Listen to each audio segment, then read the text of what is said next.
ரொம்ப பெரியவங்க, இல்ல பெரிய ஒரு இந்த மாதிரி ஊழியங்கள்னு சொல்லிட்டு நீங்கள் அதை மைண்டில் வச்சு நீங்கள் வந்து எதையும் வந்து தடை பண்ணாதீங்க.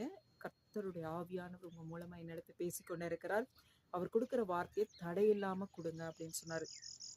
அப்போ அந்த நேரத்தில் பார்த்துட்டிங்கன்னா அப்போது ஆண்டவர் வந்து பேசுகிறாரு. அவருக்கு உண்டான ப்ராஃபஸி எல்லாமே வருகிறது. அப்புறம் சத்ருவினுடைய கிரியைகள் எல்லாத்தையும் ஆண்டவர் சொல்லுகிறார். அதை வந்து முறியடித்து ஜெபிக்கிறாரு.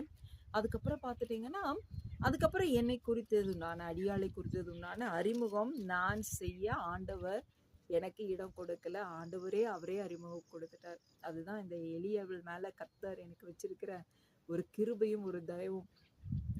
கர்த்தர் ரொம்ப நல்லவர். அப்போ பார்த்துட்டிங்கன்னா அப்போ அவர் வந்து அடுத்த ஒரு 5வது நிமிஷத்துல அவர் வந்து பேச ஆரம்பிச்சிட்டாரு. என்னன்னு சொல்லிட்டு, நீங்க கர்த்தருடைய தீர்க்கதரிசிமா இப்ப சொல்லுங்க.